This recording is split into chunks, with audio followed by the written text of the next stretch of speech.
Hello दोस्तों, तो हम आज पढ़ेंगे एलसीएम एंड एचसीएफ, जो कि ऑप्शन से आप सॉल्व कर लोगे। ठीक है, इसके लिए आपको विभाजिता के नियम पता होना चाहिए। इसके लिए अगर विभाजिता का नियम क्या होता है कि अगर कोई संख्या 2 से अगर विभाजित है तो उसके लिए क्या होना चाहिए कि वो लास्ट में सम संख्या होनी चाहिए। उसी प्रकार अगर 3 से विभाजित है तो उन संख्या को आप क्या करोगे, जोड़ोगे।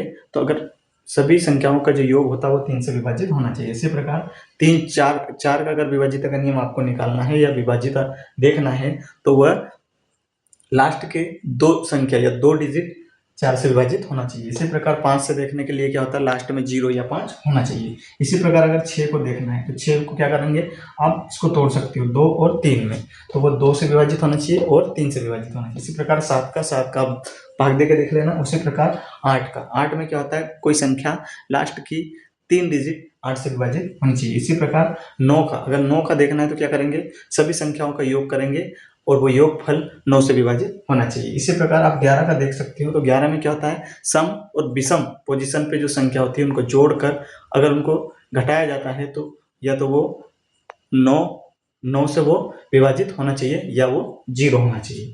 ठीक है, तो चलो अब देखते हैं।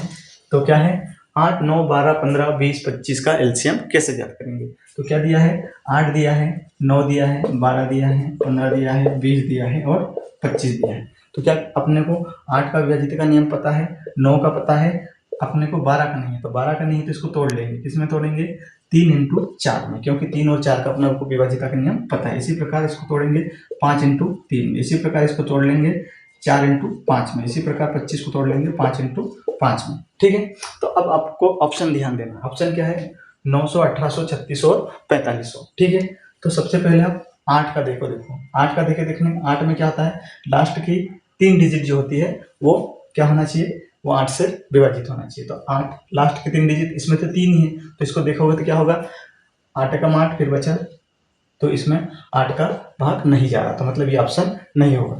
ठीक है, इसी प्रकार बी देखो, बी में क्या देखो, लास्ट की 3 डिजिट, तो इसमें भाग जा रहा है। इसी प्रकार इसमें देखो, इसमें जा रहा क्या, तो 600 में 8 का भाग जाएगा क्या, कैसे देखेंगे, 8 का 8 800 तो 56 हो गया, तो 8 पंजे 40, इसमें भी जा रहा है। इसी प्रकार इसमें जा रहा क्या, इसमें जा रहा क्या, तो इसे क्या 500, तो 8 48, फिर 2 बचे, तो 8 48 हो गया, फिर 2 तो 20, मतलब इसमें नहीं जा रहा, तो मतलब ये ऑप्शन भी आपका नहीं है। ठीक है, मतलब 2 ऑप्शन तो आपने हटा दिए, 1800 होगा या 3600 होगा। अब देखो 9 का विभाजिता का नियम क्या होता है, 9 का अंकों का योग क्या आना चाहिए, 9, तो ये अंकों का 9 हो गया, ये 9 हो गया, मतलब ये दोनों संख्या जा रही है 9 से। फिर इसी प्रकार 3 का देखो, उसी प्रकार 4 का देखो। ठीक है, 3 का देखने क्या होता है, 8 और 9 मतलब अंकों का योग 3 से विभाजित होना चाहिए, 6 3 9 मतलब ये से भी चले जाएगा। 4 में क्या होता है, लास्ट 2 डिजिट, तो लास्ट 2 डिजिट 0 0 मतलब 4 का चले जाएगा। इसी प्रकार 5 में क्या होता है, या तो 0 होना चाहिए या 5 होना चाहिए, मतलब दोनों में जाएगा। तो अपन ने 3 का देख लिया, 4 का भी देख लिया, तो 3 4 5 सबका मतलब इन दोनों में जा रहा है, इन सभी का भाग जा रहा है। लेकिन 8 9 12 15 20 25 का एलसीएम क्या होगा, तो अब इन दोनों में इन सभी का भाग जा रहा है, तो लेकिन अपने को एलसीएम निकालना है। क्या निकालना है, एलसीएम मतलब होता है लीस्ट कॉमन मेंबर, मतलब लघुत्तम समापवर्तक। तो इन दोनों में जो छोटा होगा वो आंसर होगा, तो इसमें छोटा कौन सा है, 1800, तो इसका आंसर क्या होगा, 1800। इसी प्रकार अगला सवाल सॉल्व करेंगे। अगला क्या है, 24 36 40 का एलसीएम क्या होगा। ठीक है, क्या कहेगा, 24 36 और 40 का एलसीएम क्या होगा। सेम वैसे करना है आपको, इसको करेंगे 8 3 24, इसको तोड़ लिया। इसी प्रकार 9 चौको 36, इसको तोड़ लिया। इसी प्रकार 8 पंजे 40। ठीक है, अब क्या है, 120 240 360 और 480। ठीक है, फिर अपन 8 के विभाजिता का नियम देखेंगे। 8 का विभाजिता का नियम मतलब क्या होता है कि लास्ट की 3 डिजिट, मतलब 3 डिजिट ही है, तो इसमें क्या जा रहा है, क्या, तो 8 का 8 फिर बचा 8 पंजे 40, मतलब इसमें जा रहा है। इसी प्रकार 8 3 24, इसमें जा रहा है, 8 चौको 32 4 45, इसमें जा रहा है 8 6 48, मतलब 8 का सभी में जा रहा है। अब किसका देखेंगे, 3 का क्या होता है, इनका योग क्या आना चाहिए, 3 से विभाजित होना चाहिए। 2 और 1 3 हो गया, 4 2 6 हो जाएगा, 6 3 9 हो जाएगा, 8 4 12 ये भी जा रहा है, मतलब 8 और 3 में विभाजित हो रहा है। इसी प्रकार फिर 9 का देखेंगे, 9 में क्या होना चाहिए, अंकों का योग 9 आना चाहिए, तो 2 और 1 क्या हो गया, नहीं 3 हो रहा, 4 और 2 6 नहीं हो रहा, 6 3 9 हो रहा, 8 4 12, मतलब देखो 8 4 12 हो रहा, मतलब इसमें 9 का भाग नहीं जाएगा, इसमें भी नहीं जाएगा, इसमें भी नहीं जाएगा, इसमें भी नहीं जाएगा, तो आंसर क्या होगा, 360 होगा। ठीक है, इसी प्रकार आप प्रैक्टिस करके एलसीएम के सवाल सॉल्व कर सकते हो। अब देखो एचसीएफ में क्या होता है, एचसीएफ में जो सवाल दिया होता है जैसे 216, 288, 720, तो एचसीएफ में क्या करना, मतलब महत्तम समावर्तक में क्या करना है कि जो संख्याएं दी है, अगर ज्यादा संख्या होती तब भी किसी दो संख्या को लेना है जिसमें सबसे कम अंतर होना चाहिए, मतलब इन तीनों में से कोई दो संख्या लेना है जिसमें दोनों का अगर घटाएंगे तो अंतर सबसे कम आना चाहिए। देखो 216, 288, या इसमें से अगर इसको घटाओगे तब भी अंतर ज्यादा आएगा, इसमें इसको घटाओगे तब भी अंतर ज्यादा आएगा, अगर इसको दोनों को घटाओगे तो अंतर बहुत कम आएगा, तो सबसे कम आएगा। तो 288 और 216, तो 8 में से 6 गया तो 2, 7, 8 में से 7 में, सॉरी 8 में से 1 गया तो 7, ठीक है। तो अंतर कितना आ रहा, मतलब किसी भी दो संख्या को लेना है जिसमें सबसे कम अंतर आना चाहिए, तो अंतर सबसे कम कितना आ रहा, 72। अगर इसमें से इसको घटाओगे तो ज्यादा आएगा, इसमें से इसको घटाओगे तब भी ज्यादा आएगा, तो आंसर या तो 72 होगा या जो ऑप्शन है वो इसमें भाग चला जाएगा। तो इसमें देखो ऑप्शन, सॉरी जो अंतर है वो इसमें दिया हुआ है, तो ये आंसर आ गया,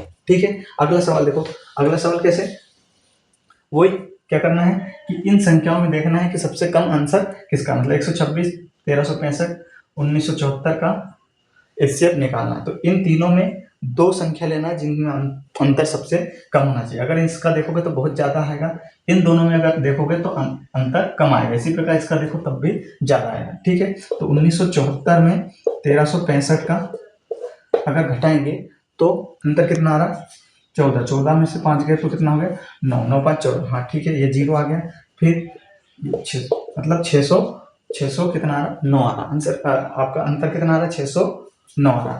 तो या तो आंसर ये होगा, अगर ऑप्शन में होता तो ये होता, लेकिन ये नहीं है, मतलब वह संख्या होगी जो इसमें भाग चली जाएगी। तो क्या करना, फिर आपको विभाजिता का नियम लगाना है, मतलब 609 में किस किस का भाग जाना चाहिए, अपन ने ये 609 का है, इनको अपन ने घटा लिया, तो क्या क्या ऑप्शन दिया, 7 दिया है, 14 दिया है, 21 दिया है और 13 दिया है, ठीक है। तो अब अपन क्या करेंगे, इसमें इसको भाग दे के देखेंगे, तो अपन क्या करेंगे, 7 का भाग दे रहे, 7 का भाग दे रहे, तो 7 8 56, ठीक है, और फिर कितना बचा, 9 बचा, 749, मतलब 7 का इसमें भाग जा रहा है। इसी प्रकार 14 के विभाजिता का नियम अपने को पता नहीं है, तो इसको क्या करेंगे, 2 × 7 कर लेंगे, ठीक है। तो 2 का तो इसमें जा ही रहा है, देख लो 2 का जा रहा है क्या, नहीं जा रहा, क्योंकि 2 के विभाजिता का नियम क्या होना चाहिए, पीछे सम संख्या होनी चाहिए, तो मतलब 14 आंसर आपका नहीं है, ठीक है। अब 21 को तोड़ लो 7 × 3 में, तो 7 का अपन भाग तो देख ही लिया, तो 7 का तो इसमें जा रहा, 3 का देके देखेंगे, 3 में क्या होता है कि संख्या को जोड़ने पर 3 का भाग चले जाना है, 6 और 9 15 हो गया, तो 15 मतलब 3 का चला जाएगा। इसी प्रकार लास्ट में क्या है, 3 है, लास्ट में क्या है, 3 है, तो 3 का अपन देख लिया, तो 3 का आंसर जा रहा है, मतलब या तो आंसर 3 होगा या 21 होगा या 7 होगा, लेकिन क्या क्या आंसर हो सकता है, 7 होगा, 21 होगा या 3 होगा, लेकिन आंसर क्या बोलता है, सॉरी क्वेश्चन क्या बोल रहा है, 126, 1365, 1974 का एचसीएफ का मतलब होता है महत्तम समापवर्तक, मतलब हाईएस्ट कॉमन फैक्टर, ठीक, मतलब सबसे बड़ा चाहिए, तो इन तीनों में सबसे बड़ा कौन सा है, 21 है, तो आंसर क्या आ जाएगा इसका, 21 आ जाएगा, ठीक है। तो इसी प्रकार आप आगे प्रैक्टिस कर सकते हो। इसी तरह का वीडियो देखने के लिए हमारे वीडियो को लाइक करें, शेयर करें, सब्सक्राइब करें। Thank you.